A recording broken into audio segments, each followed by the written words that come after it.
വളരെ പ്രധാനപ്പെട്ട ഒന്നാണ് എന്ത് നമ്മൾ ഈ കാണുന്ന മരപ്പാണി അല്ലെങ്കിൽ വലിയ പാണി. കുറച്ചു നേരം നമ്മൾ ചേങ്ങില പഠിച്ചപ്പോൾ ഞാൻ പറഞ്ഞല്ലോ, മാരാര് ഏറ്റവും ദക്ഷിണ വാങ്ങിക്കുന്നത് അത്രയും പരിശുദ്ധമായിട്ടുള്ള പരിപാവനമായിട്ട് കാണുന്നത് കൊണ്ട്, ഏറ്റവും ശുദ്ധമായിട്ടുള്ള വാദ്യം എന്ന് അറിയുന്നത് കൊണ്ട് തന്നെ ആകാം അതിലാണ് നമ്മുടെ ഈ ദക്ഷിണ വാങ്ങിക്കുന്നതെന്ന് ഞാൻ മുന്നേ പറഞ്ഞു കഴിഞ്ഞല്ലോ. നിങ്ങളിതാ ഇവിടെ നോക്കൂ, ഇവിടെ ശംഖ് അല്ലെ, ഇദ്ദേഹത്തിന്റെ കയ്യിൽ ശംഖുണ്ട്, ഇദ്ദേഹത്തിന്റെ കയ്യിൽ ഇത് നമ്മുടെ ചേങ്ങിലയാണ് ഈ കാണുന്നത്. ഇത് ശംഖാണ്, ഇദ്ദേഹം വായിക്കുന്നത് ചേങ്ങിലയാണ്. ഇതാണ് കേട്ടോ മരപ്പാണി എന്ന് പറയുന്ന ആ ഒരു വാദ്യം, കാണുന്നുണ്ടല്ലോ. നോക്കൂ, മരപ്പാണിയുടെ മറ്റൊരു പേരാണ് വലിയ പാണി. മരപ്പാണി അല്ലെങ്കിൽ വലിയ പാണി. ഓക്കെ അല്ലേ? അപ്പൊ നോക്കൂ, ഫ്രണ്ടിലായിട്ട് ഒരു നിലവിളക്ക് നിങ്ങൾക്ക് ഇവിടെ കാണാൻ സാധിക്കും. ഒരു നിലവിളക്ക് വെച്ചിട്ടുണ്ട്, നിറ നാഴി അല്ലെങ്കിൽ നെൽപ്പറ വച്ചിട്ടുണ്ട്. ചില എടുത്തൊക്കെ എന്ത് ചെയ്യാറുണ്ട്, തെങ്ങിൻ പൂക്കില, നമുക്കറിയാമല്ലോ, തെങ്ങിൻ പൂക്കില ഇല്ലെങ്കിൽ തുളസി ഇല നുള്ളി വെച്ചാലും മതി കേട്ടോ. അപ്പോൾ അത്തരത്തിൽ വെക്കാറുണ്ട്. ഗണപതിയുടെ വച്ചുരുക്ക്, പിന്നെ ഇലയില അല്ലെ, ബാക്കി കാര്യങ്ങളൊക്കെ നമുക്കിവിടെ കാണാൻ സാധിക്കും. ഇത് നമുക്ക് കാണുമ്പോൾ തന്നെ അറിയാം ക്ഷേത്ര ശ്രീകോവിലാണ്. ഇതാ ഈ ഭാഗമാണ് സോപാനപ്പടി അല്ലെ. ഈ പടിക്കെട്ടിനാണ് നമ്മൾ ഇവിടെ നിന്ന് പാടുന്നതുകൊണ്ടാണ് സോപാന സംഗീതത്തെ സോപാന സംഗീതം, ഈ സോപാനത്തിനടുത്തു നിന്നും പാടുന്നത് കൊണ്ടാണ് സോപാന സംഗീതം എന്ന് പേര് വന്നെന്ന് പറയപ്പെടുന്നുണ്ട്. അപ്പോ നമ്മൾ നോക്കുക, ഭഗവാന് അഭിമുഖമായിട്ട് നിൽക്കുന്നത് ഇവരാണ് അല്ലെ. ഇവിടെ നിന്ന് തിരിഞ്ഞ് ഇവർക്ക് അഭിമുഖമായിട്ട് നിൽക്കുന്നത് ഈ മരപ്പാണി കൊട്ടുന്ന ഈ കലാകാരന്മാരാണ് കേട്ടോ. നോക്കൂ, പഠിച്ചെടുക്കാൻ ഏറ്റവും ബുദ്ധിമുട്ടുള്ള ദേവവാദ്യമാണ് എന്ത്, നമ്മുടെ മരപ്പാണി. പഠിച്ചെടുക്കാൻ ഏറ്റവും ബുദ്ധിമുട്ടാണ്. പാണി പിഴച്ചാൽ കാണിക്ക് ദോഷം എന്നൊരു ചൊല്ല് തന്നെ പറയുന്നുണ്ട് കേട്ടോ. അത്രയധികം, അതായത് ദേവനെ ഉണർത്തുന്ന ആ രീതിയിലുള്ള, ദേവനെ ഉണർത്തുന്ന ഒരു പ്രധാന വാദ്യമായിട്ടാണ് എന്ത് ചെയ്യുന്നത്, നമ്മുടെ മരപ്പാണി പറയപ്പെടുന്നത്.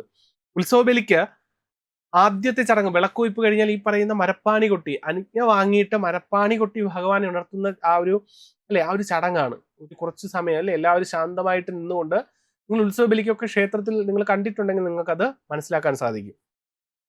ഉത്സവബലി, വലിയ കലശങ്ങൾ എന്നിവയ്ക്ക് മാത്രമേ എന്ത് ചെയ്യാറുള്ളൂ, മരപ്പാണി അല്ലെങ്കിൽ വലിയ പാണി ഉപയോഗിക്കാറുള്ളൂ.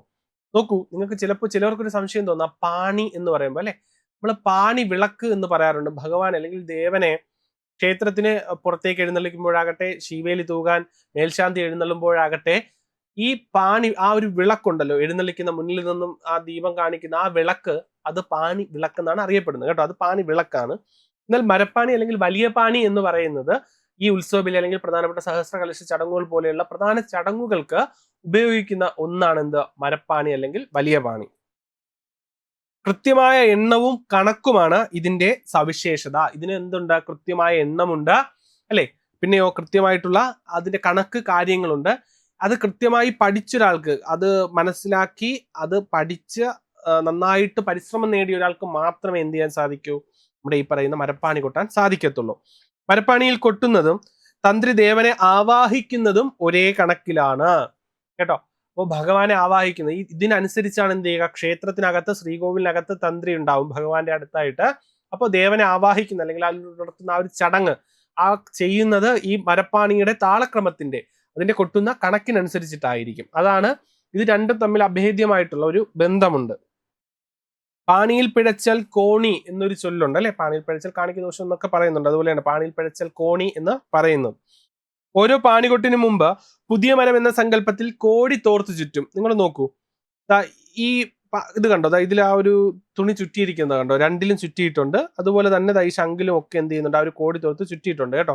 അതെന്താണ്, പുതിയ മരം എന്ന സങ്കല്പത്തിലാണ് എന്ത് ചെയ്യുക, ആ ഒരു ചടങ്ങ് ചെയ്യുന്നത്.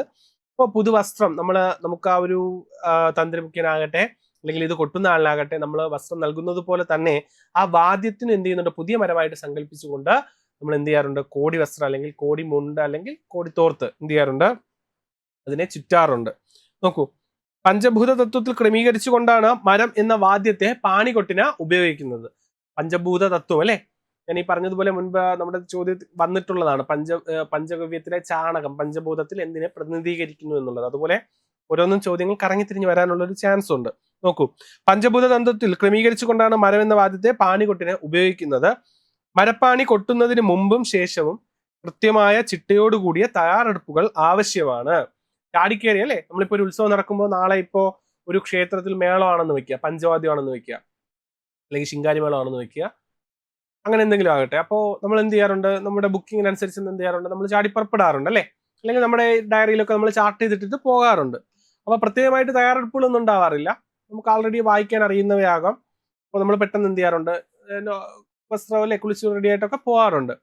പക്ഷേ മരപ്പാണി അല്ലെങ്കിൽ വലിയ പാണി കൊട്ടുന്ന ഒരാൾ ഒരു ക്ഷേത്ര ചടങ്ങിന് ക്ഷണിക്കപ്പെട്ടിട്ട് ഈ ചടങ്ങ് ചെയ്യാൻ വിധിക്കപ്പെട്ട് വരുന്നയാൾ അല്ലെങ്കിൽ ക്ഷണിക്കപ്പെട്ട് എത്തുന്നയാൾക്ക് അങ്ങനെ എന്ത് ചെയ്യാൻ സാധിക്കത്തില്ല, ചാടിക്കേറി ഈ ഒരു ചടങ്ങ് ചെയ്യാൻ സാധിക്കത്തില്ല കേട്ടോ.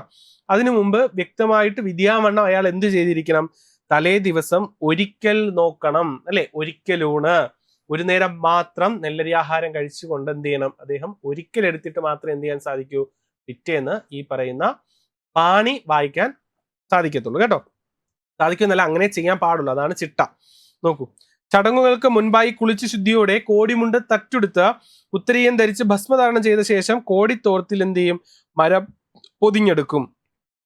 തട്ടെടുക്കുക എന്ന് പറഞ്ഞാൽ കണ്ടോ, ഇത് തന്നെയാണ് കേട്ടോ, നമ്മുടെ ഈ മേൽശാന്തിമാരെ നമ്പൂതിരിമാരൊക്കെ ചെയ്യുന്ന ആ ഒരു ഇതില്ലേ, അത് തന്നെയാണ് എന്ത് ചെയ്യുക, തട്ടെടുക്കുക എന്ന് പറയുന്നത്. അപ്പൊ ആ രീതിയിൽ അദ്ദേഹം എന്ത് ചെയ്യണം. പിന്നെ ഉത്തരീയം എന്ന് പറയുന്നത് ഇത് ചുറ്റിയിരിക്കുന്നില്ലേ നിങ്ങൾ ഈ കാണുന്ന, ഇത് തന്നെയാണ് ഉത്തരീയം കേട്ടോ. ഈ കാണുന്ന ഇതുണ്ടല്ലോ, ഇതാണ് ഉത്തരീയം. ഇവിടെ ഈ തന്ത്രിമാരൊക്കെ ഇങ്ങനെ ഒരു കുറച്ച് കനത്തിലായിട്ട് നമ്മുടെ പൂണൂല് പോലെ ചുറ്റുന്നില്ലേ, അതിനെയാണ് ഉത്തരീയം എന്ന് പറയുക. തന്ത്രിമാര് പൂണൂലിന് പുറത്തായിട്ട് വലുപ്പത്തിൽ മുണ്ടോ അല്ലെങ്കിൽ ആ മുണ്ടുകളോ അല്ലെങ്കിൽ തോർത്തോ ആ ഒരു കനത്തിന് എന്ത് ചെയ്യാറുണ്ട്, അത് ചുറ്റിയിട്ട് ആ ഇടുന്നതിനെയാണ് ഉത്തരീയം എന്ന് പറയുന്നത്. അപ്പൊ എന്ത് ചെയ്യണം, പാണി കൊട്ടുന്ന ആ വ്യക്തി എന്ത് ചെയ്തിരിക്കണം, തട്ടുടുത്ത്, അതായത് നമ്മുടെ മേൽശാന്തി അല്ലെങ്കിൽ തന്ത്രിമാരൊക്കെ ഉടുക്കുന്ന രീതിയിൽ മുണ്ട്, കോടി വസ്ത്രം, പുതിയ വസ്ത്രം അദ്ദേഹത്തിന് കൊടുക്കണം. ദക്ഷിണ സമർപ്പിച്ച് പുതുവസ്ത്രം നൽകിയിട്ട് എന്ത് ചെയ്യണം, അദ്ദേഹം ആ വസ്ത്രം തട്ടുടുത്തിട്ട് അദ്ദേഹം ഉത്തരീയവും എന്ത് ചെയ്തിരിക്കണം, ധരിച്ചിരിക്കണം. പിന്നെ എന്ത് ചെയ്യണം, ഭസ്മധാരണം ചെയ്ത ശേഷമാണ് മരം എന്ത് ചെയ്യുക, കോടിത്തോർത്തിൽ പൊതിഞ്ഞെടുക്കുക അല്ലെ. മരപ്പാണി കൊട്ടുന്ന ആ ഒരു വാദ്യം, മരം എന്ന വാദ്യത്തെ എന്ത് ചെയ്യും, ഈ പുതിയ കോടിത്തോർത്തിൽ എന്ത് ചെയ്യും, ചുറ്റും. നമ്മൾ പറഞ്ഞല്ലോ, പുതിയ മരം എന്ന സങ്കല്പത്തിലാണ് എന്ത് ചെയ്യുക, ഈ കോടിത്തോർത്ത് ചുറ്റുക. ഇനി ചേങ്ങിലേക്കും ശംഖിനും പ്രത്യേകം കോടിത്തോർത്തുകൾ വേണം. തുടർന്ന് പാണിക്കുള്ള ഒരുക്കുകൾ സോപാനത്തിങ്കൽ തയ്യാറാക്കും. അത് ഞാൻ ആ ചിത്രത്തിൽ നിങ്ങൾക്ക് കാണിച്ചു തന്നിട്ടുണ്ടായിരുന്നു. ആ വാദ്യങ്ങളൊക്കെ എന്ത് ചെയ്യാറുണ്ട്, അത്രയും പരിപാവനമായിട്ടുള്ള ഒരു നമ്മുടെ അല്ലെ ക്ഷേത്രത്തിലെ ഏറ്റവും പ്രധാനമായിട്ടുള്ള പ്രധാന ദേവനെ അല്ലെ ആവാഹിക്കുന്ന ഒരു ചടങ്ങാണ്. അപ്പൊ ആ ചടങ്ങിന് ദേവൻ എത്രമാത്രം നമ്മൾ പ്രാധാന്യം നൽകുന്നുവോ അതുപോലെ തന്നെ ദേവനെ ആവാഹിക്കുന്നതിന് ആ ചടങ്ങുകൾക്ക് ആവശ്യമായിട്ടുള്ള കാര്യങ്ങൾ നടത്തുന്ന വാദ്യത്തിനും എന്ത് ചെയ്യുന്നുണ്ട്, അതിപ്രധാനമായിട്ടുള്ള ഒരു പ്രാധാന്യം നൽകുന്നത് കൊണ്ട് തന്നെ നമ്മൾ എന്ത് ചെയ്യാറുണ്ട്, ആ വാദ്യങ്ങൾക്കും കോടി വസ്ത്രങ്ങളൊക്കെ നൽകാറുണ്ട്. നോക്കൂ, ഇനി നിലവിളക്കും ഗണപതി നിവേദ്യവും ഒരുക്കി നിറപറയും ഒപ്പം ചെങ്ങഴിയിൽ നെല്ലും നാഴിയിൽ ഉണക്കലരിയും തൂഷണിലും തയ്യാറാക്കിയതിനു ശേഷമാണ് എന്ത് ചെയ്യുക, മേൽശാന്തി നിലവിളക്ക് കൊളുത്തി കഴിഞ്ഞാൽ നടയിൽ നിന്ന് സമസ്താപരാധങ്ങളും പറഞ്ഞിട്ട് എന്ത് ചെയ്യണം, ആദ്യം പ്രാർത്ഥിക്കണം കേട്ടോ. അതാണ് നമ്മൾ കണ്ടത്, നിലവിളക്ക് ശ്രീകോവിലിന് മുന്നിലായിട്ട് നിലവിളക്ക് തൂശനില വിരിച്ച് നിലവിളക്ക് വെച്ച് നാഴിയിൽ അല്ലെങ്കിൽ പറയിൽ നെല്ലു നിറച്ച് ഗണപതി സങ്കല്പത്തിൽ വച്ചുരുക്ക് ചെയ്തതിനു ശേഷം എന്തു ചെയ്യും, ആ വിളക്കിൽ മേൽശാന്തി അകത്തു നിന്നും ദീപം പകർന്ന് ആദ്യത്തെ ആ ഒരു തുടക്കമിടും.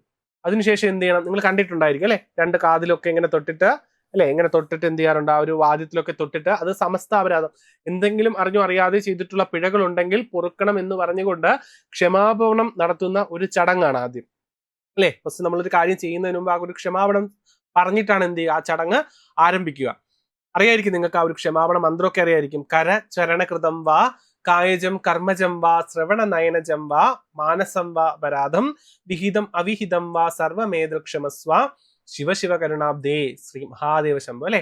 കര ചരണ കൃതം വാ കായജം കർമ്മജം വാ അല്ലെ, കൈകൊണ്ടോ കാലുകൊണ്ടോ, പിന്നെയോ കരചരണകൃതം വാ കായജം കർമ്മജം, നമ്മുടെ വാക്കുകൊണ്ടോ മനസ്സുകൊണ്ടോ പ്രവൃത്തി കൊണ്ടോ അങ്ങനെ ഏതെങ്കിലും തരത്തിൽ നമ്മൾ അറിഞ്ഞോ അറിയാതെ ചെയ്തിട്ടുള്ള എന്തെങ്കിലും തെറ്റുകൾ ഉണ്ടെങ്കിൽ അല്ലെ, കായജം കർമ്മജം വാ മാനസം അപരാധം വിഹിതം അവിഹിതം വാ, അറിഞ്ഞോ അറിയാതെയോ ഏതെങ്കിലും തെറ്റുകൾ ചെയ്തിട്ടുണ്ടെങ്കിൽ സമസ്ത തെറ്റുകളും പൊറുക്കണേ മഹാദേവ എന്ന് പറയുന്ന ഒരു മന്ത്രമാണ് കേട്ടോ.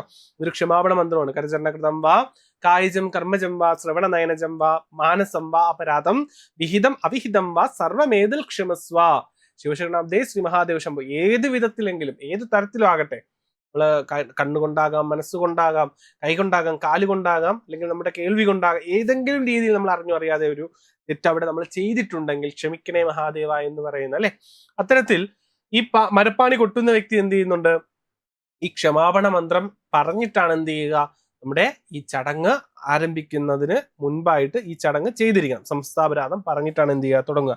ഇതിനുശേഷം അകത്തിരിക്കുന്ന അല്ലെ പാണി കൊട്ടുന്ന ആൾ എന്ത് ചെയ്യുന്നുണ്ട്, ക്ഷേത്ര ദേവതയുടെ പിതൃസ്ഥാനത്തുള്ള തന്ത്രിയോട് അനുവാദം വാങ്ങിക്കുക. അതിന് അനുജ്ഞ എന്നാ പറയാ കേട്ടോ.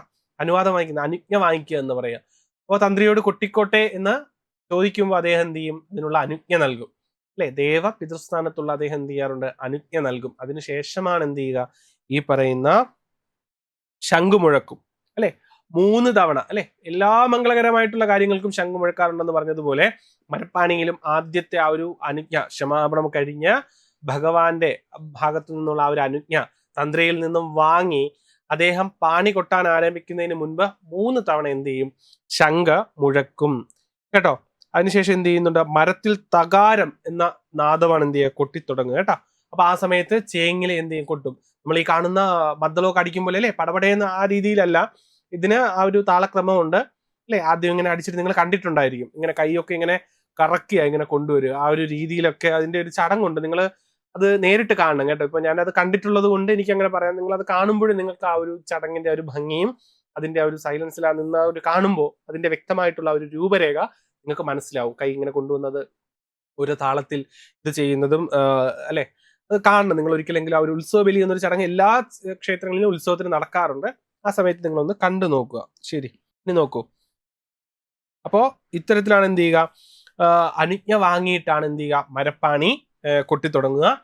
പിന്നീടാണ് എന്ത് ചെയ്യുക? ബാക്കി ആ ഒരു ചടങ്ങുകളൊക്കെ, ഉത്സവ ബലിയുടെ ബാക്കി ചടങ്ങുകൾ, ദേവന്റെ ആവാഹനവും കാര്യങ്ങളൊക്കെ കഴിഞ്ഞിട്ട് എന്ത് ചെയ്യുക? ബാക്കി ഈ താളത്തിനനുസരിച്ചായിരിക്കും നടക്കുക. ഓക്കെ ആണോ?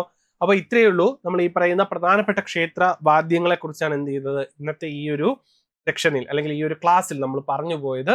അപ്പോൾ സിലബസിൽ ഉള്ളത് കൊണ്ട് ചോദിച്ചു കഴിഞ്ഞാൽ ഒരു മാർക്ക് ഉറപ്പായിട്ട് നിങ്ങൾക്ക് മിസ്സാവാതെ നിങ്ങൾക്ക് സ്കോർ ചെയ്യാൻ സാധിക്കണം. അതുകൊണ്ടാണ് ഇത്രയും ഡീപ്പായിട്ട് ഒന്ന് പറഞ്ഞു പോയത്. ഓക്കെ ആണോ? അപ്പോൾ ഞാൻ ഈ പറഞ്ഞ പഞ്ചവാദ്യങ്ങളുടെ ആ ഒരു ക്രമം അല്ലെ, ആ കാര്യങ്ങളൊക്കെ ഒന്ന് ഓർമ്മിക്കുക. തിമില, ചേങ്ങലയാകട്ടെ, ഇലത്താളമാകട്ടെ, മദ്ദളമാകട്ടെ, ചെണ്ട. വളരെ ശ്രദ്ധിക്കുക, ചെണ്ട ദേവവാദ്യമല്ല, അസുരവാദ്യമാണ്. ബാക്കി ഒരുവിധപ്പെട്ട വാദ്യങ്ങളെല്ലാം എന്ത് തന്നെയാണ്? ദേവവാദ്യമാണ്. നമ്മൾ ആ ഒരു പഞ്ചവാദ്യത്തിന്റെ അനുപാത ക്രമമൊക്കെ നമ്മൾ പറഞ്ഞിട്ടുണ്ടായിരുന്നു. മദ്ദളത്തിന്റെ ഇരട്ടി പ്ലസ് 1 ആയിരിക്കും എന്താ? തിമിലയുടെ ആ ഒരു സംഖ്യ എന്ന് പറയുന്നത്. അതിന് അതേ സംഖ്യകളിലായിരിക്കും ഇലത്താളവും നമ്മുടെ കൊമ്പും ഒക്കെ ഉണ്ടാകാറുള്ളത്. അപ്പൊ ആ കാര്യങ്ങളൊക്കെ എന്ത് ചെയ്യുക? നന്നായിട്ടൊന്ന് മനസ്സിലാക്കുക. പിന്നെ ഞാൻ ഈ പറഞ്ഞതുപോലെ നമ്മുടെ ശ്രീഭൂതബലി പിന്നെ അങ്ങനെയൊക്കെയുള്ള ചടങ്ങുകൾക്കാണ് നമ്മുടെ തിമില, വീക്കൻ ചെണ്ട കലശപൂജയ്ക്കൊക്കെ ഉപയോഗിക്കാറുള്ളത്. രാവിലെ നിർമ്മാല്യ സമയത്ത് അഭിഷേകത്തിനൊക്കെ ഉപയോഗിക്കുന്നതാണ്. അപ്പൊ ആ ഒരു വാദ്യങ്ങൾ എന്തിനൊക്കെ ഉപയോഗിക്കുന്നു എന്നുള്ളത് എന്ത് ചെയ്യുക? കൃത്യമായിട്ട് ഒന്ന് അറിഞ്ഞിരിക്കുക. സോപാന സംഗീതത്തിന് ഉപയോഗിക്കുന്ന ഇടയ്ക്ക ആ ഒരു വാദ്യത്തെ കുറിച്ച് അറിഞ്ഞിരിക്കുക അല്ലെ. തറയിൽ വെക്കാതെ സോപാനപ്പടിയിൽ നിന്നും കൊട്ടിപ്പാടുന്നതിന് ഉപയോഗിക്കുന്നതാണ് ഇടയ്ക്ക. അതോടൊപ്പം സോപാന സംഗീതത്തിന്റെ വായിക്കുന്ന ആളോടൊപ്പം നിന്ന് പാടുന്ന ആൾ ഉപയോഗിക്കുന്നതാണ് ചേങ്ങില എന്ന് പറയുന്നത്. അതപ്പോൾ ഈ വാദ്യങ്ങളൊക്കെ എന്ത് ചെയ്യുക? നന്നായിട്ട് മനസ്സിലാക്കി ഒന്ന് പഠിക്കുക. ഓരോ വാദ്യങ്ങളും ചിത്രസഹിതം തന്നിട്ടുണ്ട്. അപ്പോൾ ഓരോ വാദ്യങ്ങളും ഏതൊക്കെയാണ് എന്നുള്ള കാര്യം എന്ത് ചെയ്യുക? കൃത്യമായിട്ട് നിങ്ങൾ അത് ചിത്രങ്ങൾ നോക്കി തന്നെ അത് വാദ്യങ്ങളുടെ പേരും അതും ഒന്ന് എന്ത് ചെയ്യുക? ഒന്ന് മനസ്സിലാക്കി നിങ്ങളുടെ മനസ്സിലേക്ക് അത് എന്ത് ചെയ്യുക? കൊണ്ടുവരിക. വാദ്യങ്ങൾ എന്തിനാണ്, അത് എങ്ങനെയാണ് ഉപയോഗിക്കുന്നത് എന്നുള്ളതും ഏതൊക്കെ ചടങ്ങുകൾക്കാണെന്നുള്ളതും എന്ത് ചെയ്യുക? പ്രത്യേകം ഉപയോഗിക്കുക. പിന്നെ ഈ മരപ്പാണി എന്ന് പറഞ്ഞ് ഇപ്പോൾ നിർത്തിയ ഈ ഒരു ഭാഗം കൃത്യമായിട്ട് എന്ത് ചെയ്യുക? ഒന്ന് ഓർമ്മിച്ചിരിക്കുക. ഓക്കെ ആണോ? ഇനി നോക്കൂ. ഇനി നമ്മൾ ഒരു ക്ഷേത്രത്തെ കുറിച്ചാണ് എന്ത് ചെയ്യുന്നത് ഇന്നത്തെ അടുത്ത ക്ലാസ്സിൽ നമ്മൾ നോക്കുന്നത് അല്ലെ. നമ്മൾ ആ ഒരു ക്ഷേത്ര വാദ്യം നോക്കി, ക്ഷേത്ര കല നോക്കി, നമ്മൾ ക്ഷേത്രവും നമ്മുടെ സിലബസിൽ ഉള്ളതുപോലെ തന്നെ നമ്മൾ അറിഞ്ഞിരിക്കണം. നോക്കൂ, വളരെ മനോഹരമായിട്ടുള്ള ഒരു ക്ഷേത്രമാണ് നമ്മൾ ഈ കാണുന്നത് അല്ലെ. ഒരു വിസ്തൃതി നോക്കിയേ നിങ്ങൾ, എത്രമാത്രം വിസ്തൃതിയിലാണ് ഒരു ക്ഷേത്രം അല്ലെ. ഇവിടെ അതാ കുറെ ആനകളൊക്കെ നിൽപ്പുണ്ട്, നിങ്ങൾ കാണുന്നുണ്ടാവുമല്ലോ. ഇവിടെ കുറെ ആനകൾ നിൽപ്പുണ്ട്. ഈ പുറത്തെ അല്ലെ ഒരു പ്രദക്ഷിണ വഴി നിങ്ങൾക്ക് കാണാം. വളരെ മനോഹരമായിട്ട് സംരക്ഷിച്ചു പോരുന്ന ഒരു വൃക്ഷലതാദികൾ നിങ്ങൾക്ക് കാണാം. പിന്നെയോ ഈ വിളക്കുമാടമുണ്ട് അല്ലെ, നാലമ്പലം ഉണ്ട്. പിന്നെയോ അകത്ത് ശ്രീകോവിൽ കാണുന്നുണ്ട്. നമ്മള് ഒരു കൂവള മരം കാണുന്നുണ്ട്, നമസ്കാര മണ്ഡപം കാണുന്നുണ്ട് അല്ലെ. ഒരു ശ്രീകോവിൽ കാണുന്നുണ്ട്. പിന്നെയോ പുറംമതിൽ കാണുന്നുണ്ട്. അപ്പോ നിങ്ങൾക്ക് കാണുമ്പോൾ തന്നെ ഏകദേശം ആ ഒരു ക്ഷേത്രത്തിന്റെ വ്യാപ്തി നമ്മൾ ഈ ഒരു ചിത്രത്തിൽ കാണുമ്പോൾ പോലും ആ ഒരു ക്ഷേത്രത്തിന്റെ വ്യാപ്തി അല്ലെങ്കിൽ ആ ഒരു വലിപ്പം നിങ്ങൾക്ക് കാണാൻ സാധിക്കുന്നുണ്ടല്ലോ. അപ്പോ അതേ രീതിയിൽ തന്നെ എന്ത് ചെയ്യണം? നമ്മൾ ആ ഒരു ക്ഷേത്രത്തെ കുറിച്ച് അറിഞ്ഞിരിക്കണം കേട്ടോ. ഈ പേര് തന്നെ നിങ്ങൾക്ക് ഒരുപക്ഷെ അറിയാവുന്നവരുണ്ടായിരിക്കും. പെരുവനം മഹാദേവ ക്ഷേത്രമാണ് നമ്മുടെ ഇന്നത്തെ ക്ലാസ്സിൽ നമ്മൾ നോക്കാൻ പോകുന്നത് കേട്ടോ. മഹാദേവന്റെ വളരെ പ്രധാനപ്പെട്ട ഒരു ക്ഷേത്രമാണ് ഇത്, നമ്മൾ ഈ പറയുന്ന പെരുവനം മഹാദേവ ക്ഷേത്രം. ഓക്കെ അല്ലേ? അപ്പോ ആ കാര്യം പ്രത്യേകം ശ്രദ്ധിക്കൂ. ഇതിവിടെ പറയാൻ കാരണമെന്ന് ചോദിച്ചു കഴിഞ്ഞാൽ അല്ലെ, നമ്മുടെ കേരളത്തിൽ ഏറ്റവും വലിയ ശ്രീകോവിൽ സ്ഥിതി ചെയ്യുന്ന ക്ഷേത്രമാണ് പെരുവനം മഹാദേവ ക്ഷേത്രം. ഓക്കെ ആണോ? നമ്മുടെ കേരളത്തിലെ ഏറ്റവും വലിയ ശ്രീകോവിൽ, ഞാൻ അതാണ് പറഞ്ഞത്. നമ്മൾ ഈ ചിത്രത്തിൽ പോലും നമുക്ക് അത്രമേൽ വലുപ്പത്തിലാണ് ഒന്ന് ക്ഷേത്രം കാണാൻ സാധിക്കുക. ആ നാലമ്പലത്തിനകത്ത് സ്ഥിതി ചെയ്യുന്ന ഇത് 2 ശ്രീകോവിലാണ് കേട്ടോ. ഇതൊരു ശ്രീകോവിലാണ്, ഇത് രണ്ടാമത്തെ ശ്രീകോവിലാണ്. രണ്ടിലും മഹാദേവനുണ്ട്. അപ്പോൾ പ്രത്യേകത ഇത്രയേ ഉള്ളൂ. നമ്മുടെ കേരളത്തിൽ ഏറ്റവും വലുപ്പമുള്ള ശ്രീകോവിൽ സ്ഥിതി ചെയ്യുന്ന ക്ഷേത്രമാണ് ഇത്, പെരുവനം മഹാദേവ ക്ഷേത്രം. അതുപോലെ തന്നെ പരശുരാമ പ്രതിഷ്ഠ അല്ലെങ്കിൽ പരശുരാമനാൽ പ്രതിഷ്ഠിതമായിട്ടുള്ള 108 ശിവക്ഷേത്രങ്ങളിൽ ഒന്നാണ് പെരുവനം മഹാദേവ ക്ഷേത്രം. ഓക്കെ അല്ലേ? അപ്പോ 2 പ്രത്യേകതകൾ അല്ലേ. പിന്നെ നമ്മുടെ തൃശ്ശൂർ ജില്ലയിലാണ് സ്ഥിതി ചെയ്യുന്നത്. അപ്പോ നമ്മുടെ കേരളത്തിൽ തന്നെ ഏറ്റവും വലിയ ശ്രീകോവിലുള്ള ക്ഷേത്രമാണ് ഇത്, നമ്മുടെ പെരുവനം മഹാദേവ ക്ഷേത്രം. നമ്മൾ കഴിഞ്ഞ മുൻപത്തെ ക്ലാസ്സിൽ നമ്മൾ അല്ലെങ്കിൽ പഠിച്ചു കഴിഞ്ഞതാണ്. കേരളത്തിലെ ഏറ്റവും വലിയ ക്ഷേത്രമാണെങ്കിൽ അത് കൂടൽമാണിക്യം ക്ഷേത്രം. എന്നാൽ കേരളത്തിലുള്ള ക്ഷേത്രങ്ങളിൽ ഏറ്റവും വലിയ ശ്രീകോവിലുള്ള ക്ഷേത്രമാണെങ്കിലോ അത് ഈ കാണുന്ന പെരുവനം മഹാദേവ ക്ഷേത്രം. നോക്കൂ, അതിന്റെ ആ ഒരു ഡീറ്റെയിലും ബാക്കി കാര്യങ്ങളും എന്ത് ചെയ്യുന്നുണ്ട്, നമ്മൾ വളരെ ഭംഗിയായിട്ട് തന്നെ ഇന്നത്തെ ക്ലാസ്സിൽ പഠിച്ചു പോകും കേട്ടോ. തൃശ്ശൂർ ജില്ലയിലെ ചേർപ്പ് പഞ്ചായത്തിൽ തായംകുളങ്ങര എന്ന സ്ഥലത്ത് സ്ഥിതി ചെയ്യുന്ന പ്രസിദ്ധമായിട്ടുള്ള ക്ഷേത്രമാണ് പെരുവനം മഹാദേവ ക്ഷേത്രം. നോക്കൂ, തൃശ്ശൂർ ജില്ലയിലെ ചേർപ്പ് പഞ്ചായത്തിൽ തായംകുളങ്ങര എന്ന സ്ഥലത്ത് സ്ഥിതി ചെയ്യുന്ന പ്രസിദ്ധമായിട്ടുള്ള മഹാദേവ ക്ഷേത്രമാണ് ഇത്, നമ്മുടെ ഈ പെരുവനം ക്ഷേത്രം. ഇനി പരശുരാമ പ്രതിഷ്ഠിതമായ 108 ശിവക്ഷേത്രങ്ങളിൽ ഒന്നാണ് പെരുവനം. നോക്കിക്കോളൂ, 108 പരശുരാമനാൽ പ്രതിഷ്ഠിതമായിട്ടുള്ള 108 ശിവക്ഷേത്രങ്ങളിൽ ഒന്നാണ് ഏത്, നമ്മുടെ പെരുവനം മഹാദേവ ക്ഷേത്രം. നമുക്കറിയാം, നമ്മുടെ ഈ കേരളക്കരയിൽ ഇടനാട് മലനാട് തീരപ്രദേശം എന്ന് പറഞ്ഞ ഈ ഒരു കടൽ ഒക്കെ കയറിക്കിടന്ന ആ ഒരു ഭാഗത്തെ അല്ലെ നമ്മൾ അങ്ങനെയാണ് മനസ്സിലാക്കുന്നത്. പരശുരാമൻ മഴുവെറിഞ്ഞ് അതിനെയൊക്കെ റെഡിയാക്കിയിട്ട് അല്ലെ മഴുവെറിഞ്ഞ് ഈ കേരളം സൃഷ്ടിച്ചു എന്നും അല്ലെ ആ മഴുവെറിഞ്ഞ് അത്രയും ഭാഗം അതൊരു കേരളക്കരയായിട്ട് സൃഷ്ടിച്ചു എന്നൊക്കെയാണ് നമ്മുടെ ഒരു സംസ്കാരപരമായിട്ട് നമ്മൾ പഠിക്കുന്നത്. അപ്പൊ അത്തരത്തിൽ നമ്മുടെ ഈ കാണുന്ന പെരുവനം മഹാദേവ ക്ഷേത്രം അല്ലെ തൃശ്ശൂർ ജില്ലയിലുള്ള, അതായത് അന്നത്തെ ഒരു കാലഘട്ടത്തിൽ പറയുന്നത് നിങ്ങൾക്ക് ഇവിടെ പറയുമ്പോൾ മനസ്സിലാവും. വർഷം 5 ലക്ഷം പറ നെല്ല് വരവുണ്ടായിരുന്ന ക്ഷേത്രമായിരുന്നു പെരുവനം എന്നാണ് പറയുന്നത്. 5 ലക്ഷം പറ നെല്ല് എന്ന് പറയുമ്പോൾ തന്നെ ആലോചിക്കുക അതിന്റെ ഒരു വ്യാപ്തി എത്രമാത്രം ഉണ്ടെന്നുള്ളത്. ഒരു കാലത്ത് ഈ തൃശ്ശൂർ ജില്ല മുഴുവനും പെരുവന ക്ഷേത്രത്തിന് കീഴിലായിരുന്നു എന്ന് എന്ത് ചെയ്യുന്നുണ്ട്, പറയപ്പെടുന്നുണ്ട്. അത്ര വ്യാപ്തിയുള്ള അല്ലെങ്കിൽ അത്ര പ്രസിദ്ധമായിട്ടുള്ള ക്ഷേത്രമായിരുന്നു ഏത്, ഈ കാണുന്ന പെരുവന ക്ഷേത്രം എന്നാണ് പറയപ്പെടുന്നത് കേട്ടോ. അപ്പൊ ഇത്രയേ ഉള്ളൂ. പരശുരാമനാൽ പ്രതിഷ്ഠിതമായ 108 ശിവക്ഷേത്രങ്ങളിൽ ഒന്ന്, കേരളത്തിലെ ഏറ്റവും വലിയ ശ്രീകോവിൽ സ്ഥിതി ചെയ്യുന്ന ക്ഷേത്രമാണ്, തൃശ്ശൂർ ജില്ലയിലെ ഒരു ക്ഷേത്രമാണ്. പിന്നെയോ ചേർപ്പ് പഞ്ചായത്തിലാണ് കേട്ടോ, തായംകുളങ്ങര എന്ന സ്ഥലത്ത്. ഇനി നോക്കൂ, നമ്മുടെ ഈ അമ്പലത്തിന് പെരുവനം എന്ന പേര് വരാൻ കാരണമായിട്ട് പറയുന്നത് 2 കാരണങ്ങൾ പറയുന്നുണ്ട്, അല്ലെ ഐതിഹ്യങ്ങൾ പറയപ്പെടുന്നതാണ്. പുരുമഹർഷി ഉണ്ടല്ലോ നമ്മുടെ പുരാണത്തിലുള്ള, പുരുമഹർഷി തപസ് ചെയ്തിരുന്നത് കൊണ്ട് അവിടെ എന്ത് ചെയ്തു, പെരുവനം എന്ന പേര് വന്നതായിട്ട് ഒന്ന് പറയപ്പെടുന്നു കേട്ടോ. പുരുമഹർഷി തപസ് ചെയ്തിരുന്ന സ്ഥലമായതുകൊണ്ട് പെരുവനം എന്ന പേര് വന്നതായിട്ട് പറയുന്നുണ്ട്. പിന്നെയോ പെരിയ വനം അല്ലെങ്കിൽ വലിയൊരു വനം ഉണ്ടായിരുന്ന പ്രദേശമായിരുന്നത് കൊണ്ട് പെരുവനം എന്ന പേര് വന്നതായിട്ട് പറയുന്നുണ്ട്. 2 ഐതിഹ്യങ്ങളാണ് പറയപ്പെടുന്നത്. അപ്പോ ഒന്നിതാണ്, ഇവിടെ പുരുമഹർഷി തപസ് ചെയ്തിരുന്ന സ്ഥലമായതുകൊണ്ട് പെരുവനം എന്ന പേര് വന്നെന്നും, പിന്നെയോ പെരിയ വനം ഉണ്ടായിരുന്ന ഒരു പ്രദേശം അല്ലെങ്കിൽ അതൊരു വലിയ കാടായിരുന്ന ഒരു സ്ഥലമായിരുന്നു എന്നും, അത്തരത്തിൽ എന്ത് ചെയ്യുന്നുണ്ട്, പെരുവനം അത് ലോപിച്ചിട്ട് പെരുവനം എന്നൊരു പേര് വന്നതായിട്ട് എന്ത് ചെയ്യുന്നുണ്ട്, പറയപ്പെടുന്നുണ്ട്. നോക്കൂ, ക്ഷേത്ര ദർശനം, മഹാദേവൻ ദർശനം അരുളുന്നത് പടിഞ്ഞാറോട്ടാണ് കേട്ടോ. നിങ്ങൾ പോയിട്ടുള്ളവർക്ക് അറിയായിരിക്കും, ഈ നമ്മുടെ ഇവിടെ നമ്മൾ ബസ് ഇറങ്ങിയിട്ട് അല്ലെ ഇങ്ങനെ ക്ഷേത്രത്തിൽ വലിയൊരു വിശാലമായിട്ടുള്ള ഒരു ഗ്രൗണ്ട് പോലെയൊക്കെ ഉണ്ട് കേട്ടോ. അപ്പൊ അതിനും നമ്മൾ റോഡിൽ നോക്കുമ്പോൾ നമുക്ക് കാണാം, അങ്ങ് മുകളിലായിട്ടാണ് അമ്പലം ഇരിക്കുന്നത്. ഒരു മിനിറ്റ്, നമ്മളിതാ ഇപ്പൊ ഇതാണ് റോഡ് എങ്ങനെ അല്ലെ, നമ്മളിതാ ഇവിടെ ആയിട്ട് അറ്റത്തായിട്ടാണ് നമ്മൾ ഈ അമ്പലം കാണുക. വളരെ വിശാലമുണ്ട്, റോഡിൽ നിന്ന് ഇത്ര സ്ഥലമുണ്ട് കേട്ടോ. പിന്നെ ഈ ഒരു ഭാഗത്തായിട്ടൊരു ദേവീ ക്ഷേത്രമൊക്കെ ഉണ്ട്. വളരെ മനോഹരമായിട്ടുള്ള ഒരു അമ്പലമാണ്. നമ്മൾ ഈ പോകുന്ന വഴിക്ക് ഇവിടെ ഒരു വിളക്കൊക്കെ വെച്ചിട്ടല്ലേ ഇവിടെയും ചെറിയൊരു സംഗതിയൊക്കെ നമുക്ക് കാണാൻ സാധിക്കും.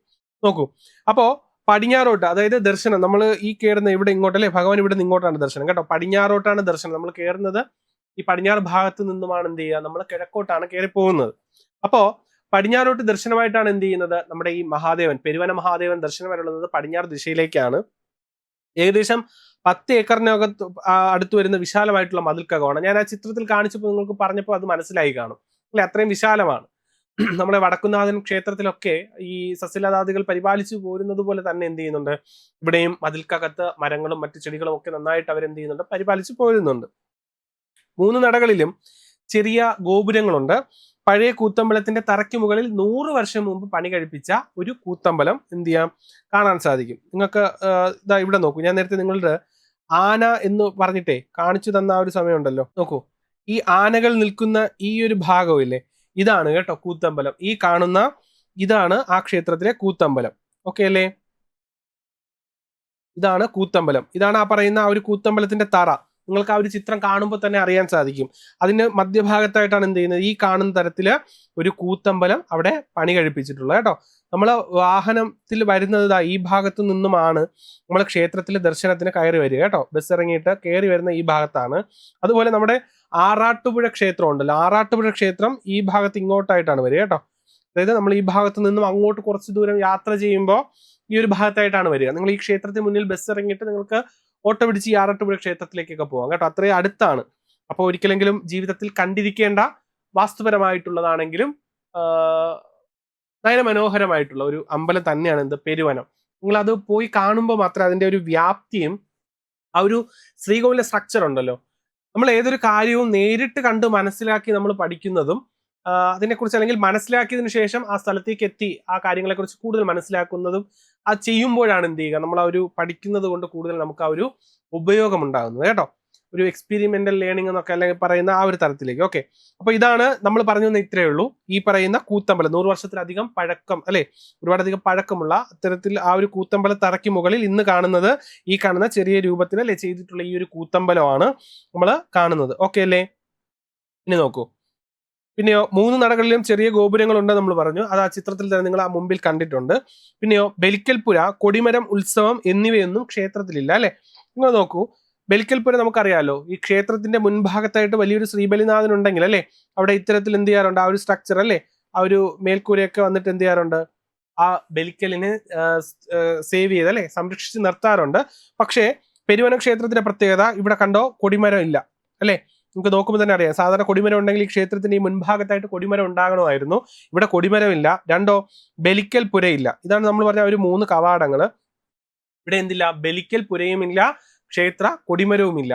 അപ്പോൾ നിങ്ങൾക്ക് അവിടെ നിന്ന് ഒരു കാര്യം കൂടെ മനസ്സിലാവും. അതുകൊണ്ട് തന്നെ എന്തില്ല, ഉത്സവവും ഇല്ലാത്ത ഒരു അമ്പലമാണ് കേട്ടോ. പെരുവന അമ്പലത്തിൽ എന്തില്ല, പ്രത്യേകമായിട്ടുള്ള ആ ഒരു ഉത്സവവും ഇല്ല. അപ്പോൾ എന്തൊക്കെയില്ല, ബലിക്കൽ പുരയില്ല, കൊടിമരമില്ല, പിന്നെ ഉത്സവവും ഇല്ല. പിന്നെ നമ്മൾ പറഞ്ഞു എന്താണ് ഏറ്റവും വലിയ ശ്രീകോവിൽ സ്ഥിതി ചെയ്യുന്നത് അല്ലെ. ഇനി നോക്കൂ, നാലമ്പലത്തിനകത്ത് 2 പ്രധാന ശ്രീകോവിലുകളുണ്ട്. വട്ടശ്രീകോവിലിൽ പെരുവനത്തപ്പൻ വാഴുന്നു. ആദ്യം നമ്മൾ കണ്ടല്ലോ, ഞാൻ ഇത് പറഞ്ഞിട്ട് ആ ചിത്രങ്ങൾ കൂടെ വെച്ച് വീണ്ടും ഞാൻ കുറച്ചുകൂടെ ഡീറ്റെയിൽഡ് ആയിട്ട് എക്സ്പ്ലെയിൻ ചെയ്തു തരാം അല്ലെ. ഗർഭഗൃഹത്തിനകത്ത് ചേർന്നിരിക്കുന്ന 2 ശിവലിംഗങ്ങൾ കാണാം. ഇത്തരം ഒരു പ്രതിഷ്ഠ ഇവിടെ മാത്രമേ ഉള്ളൂ. നോക്കൂ, ഈ കാണുന്ന ഇതാണ് വട്ടശ്രീകോവിൽ കേട്ടോ. നിങ്ങൾക്ക് ആ ഒരു ചിത്രം കാണുമ്പോൾ തന്നെ അറിയാൻ പറ്റുമല്ലോ, ഇതാണ് വട്ടശ്രീകോവിൽ. നമ്മൾ ഈ പറഞ്ഞ പെരുവനത്തപ്പൻ അല്ലെ, അല്ലെങ്കിൽ നിങ്ങൾ ആ ക്ഷേത്രത്തിൽ പോയിട്ടുള്ളവർക്ക് അറിയാം, ഇരട്ടയപ്പൻ എന്നാണ് അറിയപ്പെടുക അല്ലെ. കാരണം അതിന് പ്രത്യേകത ഇത്രയേ ഉള്ളൂ, ആ ശ്രീകോവിലിനകത്ത് ഇരട്ട അല്ലെ 2 ശിവലിംഗങ്ങൾ നമുക്ക് ഒരു പീഠത്തിൽ കാണാൻ സാധിക്കും.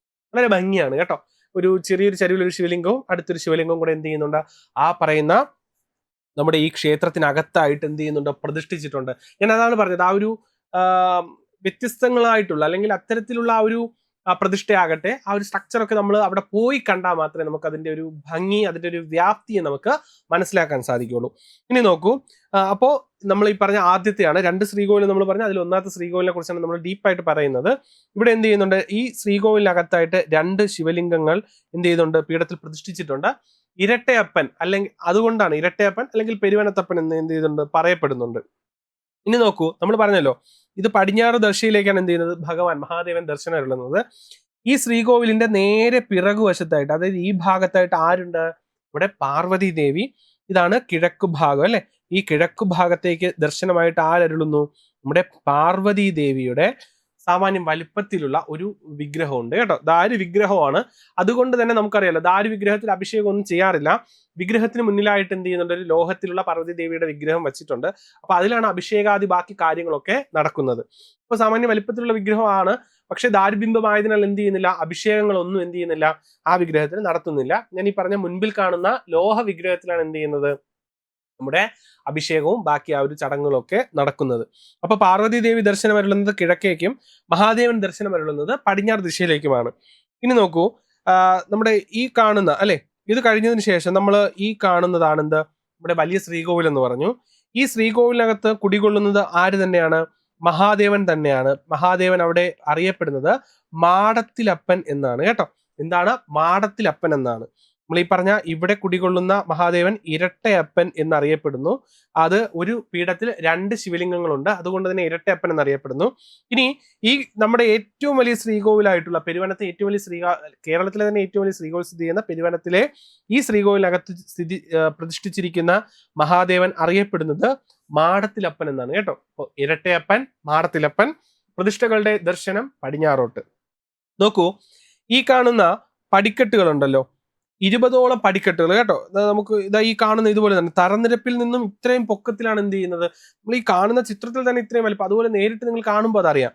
കാരണം ഈ സ്റ്റെപ്പുകൾ കയറി നമ്മൾ എന്ത് ചെയ്യണം, ദാ ഇവിടെ വന്നിട്ടാണ് എന്ത് ചെയ്യുക, നമ്മൾ മാടത്തിലപ്പനെ ആ ഭഗവാനെ നോക്കി ദർശനം ചെയ്യുന്നത്. ഏകദേശം 7 അടിയോളം ഉയരത്തിലുള്ള ശിവലിംഗമാണ് എന്ത് ചെയ്യുന്നത്, ഈ മാടത്തിലപ്പന്റെ ഈ ക്ഷേത്രത്തിൽ പ്രതിഷ്ഠിച്ചിരിക്കുന്നത് കേട്ടോ. നോക്കൂ, നമ്മളിത് പറഞ്ഞു, പെരുവനത്തപ്പന്റെ ശ്രീകോവിലെ കിഴക്കു പാർവതി ദേവിയുടെ ആ ഒരു 6 അടി ഉയരത്തിലുള്ള ദാരുബിംബ പ്രതിഷ്ഠ കാണാമെന്ന് പറഞ്ഞു. പിന്നെയോ ദാരുബിംബത്തിന് അഭിഷേകമില്ല, പകരം മുൻപിൽ ലോഹ വിഗ്രഹത്തിലാണെന്ന് പറഞ്ഞു. പെരുവനത്തപ്പന്റെ വലതുഭാഗത്തായിട്ടാണ് കേരളത്തിലെ ഏറ്റവും വലിയ ശ്രീകോവിൽ സ്ഥിതി ചെയ്യുന്നത് നമ്മൾ പറഞ്ഞു. ഞാൻ അതാണ് ഇപ്പോൾ നിങ്ങൾക്ക് കാണിച്ചു തന്നുകൊണ്ടിരുന്നത്. നോക്കൂ, ഇത് തന്നെയാണ് 7 അടി ഉയരത്തിലുള്ള ശിവലിംഗം ആണ് ഇവിടെ പ്രതിഷ്ഠ ചെയ്തിരിക്കുന്നത്. ഭൂമിയുടെ തറനിരപ്പിൽ നിന്നും 20 അടിയോളം ഉയരത്തിലാണ്. മനസ്സിലായല്ലോ? അപ്പൊ നിങ്ങൾക്ക് അറിയാൻ പറ്റുമല്ലോ ആ ഒരു ക്ഷേത്രത്തിന്റെ ആ ഒരു പൊക്കം എത്രയാണെന്ന് നിങ്ങൾക്ക് ഇപ്പൊ ഏകദേശം ഒരു രൂപരേഖ നിങ്ങൾക്ക് മനസ്സിലായി കാണും. മനസ്സിലായില്ലെങ്കിൽ ഇപ്പോൾ നിങ്ങൾക്ക് ആ ചിത്രം കാണുമ്പോൾ അത് കറക്റ്റ് ആയിട്ട് നിങ്ങൾക്ക് അറിയാൻ സാധിക്കും. നോക്കൂ, 20ഓളം പടികൾ കയറി ചെന്ന് വേണം ഭഗവാനെ ദർശിക്കാൻ. മാടത്തിലപ്പന്റെ ശ്രീകോവിലിന് 3 നിലകളുണ്ട്. നമ്മൾ ആ ഒരു ചിത്രം കാണുമ്പോൾ നിങ്ങൾക്ക് അറിയാൻ പറ്റും അല്ലെ. ശ്രീകോവിലെ ഫസ്റ്റ് ഒരു ചതുര ശ്രീകോവിൽ അല്ലെ, ആ മുകളിൽ ചതുരമായിട്ടാണ് വരുന്നത്. വീണ്ടും അതിന് മുകളിൽ ചതുരം വന്നിട്ട് ഏറ്റവും മുകളിലാണ് അഷ്ടഭുജാകൃതിയിലാണ് എന്ത് ചെയ്യുന്നത്, ആ ശ്രീകോവിലിന്റെ സ്ട്രക്ചർ പണി കഴിപ്പിച്ചിട്ടുള്ളത്. നോക്കൂ, 1, 2 നിലകൾ ചതുരത്തിലും 3-ാമത്തേത് അഷ്ടഭുജ ആകൃതിയിലുമാണ് എന്ത് ചെയ്തിരിക്കുന്നത്, പണിതിരിക്കുന്നത്. ശ്രീകോവിലിന് മുകളിലത്തെ താഴികക്കുടത്തിന് 6 അടിയോളം ഉയരമുണ്ട് അല്ലെ. ശിവലിംഗത്തിന് 7 അടിയോളം ഉയരം, ആ ക്ഷേത്രത്തിന് 20 അടിയോളം ഉയരം, അതിന് മുകളിലെ താഴികക്കുടത്തിനും എത്രയുണ്ട്, 6 അടിയോളം ഉയരമുണ്ട്. നോക്കിയാലോ, നോക്കൂ അല്ലെ. നമ്മൾ പറഞ്ഞില്ലേ ചതുരാകൃതി. നോക്കൂ, ഈ പറയുന്ന ശ്രീകോവിൽ അല്ലെ, ഇതാണ് നമ്മൾ പറഞ്ഞത്. ഒരു മിനിറ്റ് നോക്കൂ, നമ്മുടെ ഈ കാണുന്ന ശ്രീകോവിൽ നമ്മൾ പറഞ്ഞു അല്ലെ, തറനിരപ്പിൽ നിന്നും 20 അടി ഉയരം അല്ലെ. അപ്പോ ഇത്രയും അല്ലെ, ഈ ഒരു ഉയരം എന്ന് പറയുന്നത് എത്രയാണ്, 20 അടി ഉയരമുണ്ട് അല്ലെ. ഇത് 20 അടി ഉയരമാണ്. പിന്നെ അതുപോലെ ഈ ഫ്രണ്ടിൽ കാണുന്ന സ്റ്റെപ്പുകൾ അല്ലെ, 20 സ്റ്റെപ്പുകൾ കയറിയാണ് നമ്മൾ മുകളിലേക്ക് പോകുന്നത്. ഇതിനകത്തായിട്ടാണ് ആ ശിവലിംഗ പ്രതിഷ്ഠ അല്ലെ, 7 അടിയോളം ഉയരത്തിലുള്ള ശിവലിംഗ പ്രതിഷ്ഠ. പിന്നെയോ നമ്മൾ ഈ പറഞ്ഞ സ്ട്രക്ചറാണ് ശ്രീകോവിലിന്റെ ആ ഒരു സ്ട്രക്ചറുകളൊക്കെ നിങ്ങൾ അറിഞ്ഞിരിക്കണം. പ്രാസാദം എന്ന് പറയുമ്പോൾ നിങ്ങൾക്ക് അറിയാമായിരിക്കുമല്ലോ, പ്രാസാദ ശുദ്ധിക്രിയ എന്ന് പറഞ്ഞാൽ ഈ ശ്രീകോവിൽ എന്നാണ് കേട്ടോ. ശ്രീകോവിലെ ശുദ്ധി എന്നാണ് അതിന്റെ അർത്ഥം. അപ്പോൾ പല വിധത്തിലുള്ള പ്രാസാദങ്ങളുണ്ട്, വൃത്താകൃതിയിലുള്ളത്, ചതുരാകൃതിയിലുള്ളത്. അപ്പോൾ അത്തരത്തിൽ ആ ഒരു സ്ട്രക്ചർ നമ്മൾ ഈ സിലബസ് പ്രകാരം നമ്മൾ അറിഞ്ഞിരിക്കേണ്ടതാണ്. നോക്കൂ, ഈ കാണുന്ന ആദ്യത്തെ ഭാഗം ചതുരാകൃതിയിലാണ് അല്ലെ, ശ്രീകോവിലിന്റെ 3 സ്ട്രക്ചർ ആയിട്ടാണ് അത് വരുന്നത്. ഈ 2-ാമത്തെ ഭാഗവും ചതുരാകൃതിയിലാണ്.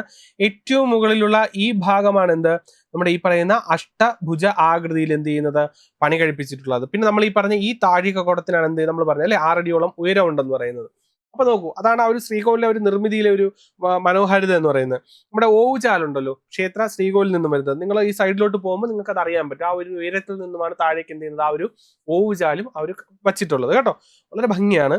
പിന്നെ അതുപോലെ നിങ്ങൾ ശ്രദ്ധിക്കുക, ഇവിടെ ഒരു കൂവള മരം നമ്മുടെ ഈ ഇരട്ടയപ്പന്റെ ശ്രീകോവിലിന്റെ ഈ ഭാഗത്തായിട്ട് എന്ത് ചെയ്യുന്നുണ്ട്, ഇവിടെ വെച്ചിട്ടുണ്ട്. ഓവ് വരുന്ന ഈ ഭാഗത്തായിട്ടാണ് എന്ത് ചെയ്യുന്നത്, നമ്മുടെ ഈ കാണുന്ന അല്ലേ ഓവ് വരുന്ന ഓവിന്റെ ഭാഗമാണെന്ന് ഞാൻ നോക്കുന്നു. അതായത് പാർവതി ദേവിയുടെ അവിടെ നിന്നേ ഓവിന്റെ ഇത് വരുന്നത്. അപ്പോൾ അത്തരത്തിലാണ് എന്ത് ചെയ്യുന്നത്, നമ്മുടെ ഈ പറയുന്ന ഇവിടെ ഒരു മനോഹരമായിട്ടുള്ള ഒരു കൂവള വൃക്ഷം എന്ത് ചെയ്യുന്നുണ്ട്, ആ ക്ഷേത്രത്തിനകത്ത് കാണാൻ സാധിക്കും കേട്ടോ. ഓക്കെ, അപ്പോൾ ഇതൊക്കെയാണ് ഈ പറയുന്ന പ്രധാനപ്പെട്ട പ്രത്യേകതകൾ. ഒരിക്കലെങ്കിലും നിർബന്ധമായിട്ട് നിങ്ങൾ കണ്ടിരിക്കണം കേട്ടോ. തൃശ്ശൂർ ജില്ലയിൽ നിങ്ങൾ പോകുമ്പോൾ തീർച്ചയായും കണ്ടിരിക്കേണ്ട ഒന്നാണ് എന്ത്, നമ്മുടെ ഈ പറയുന്ന പെരുവന മഹാദേവ ക്ഷേത്രം.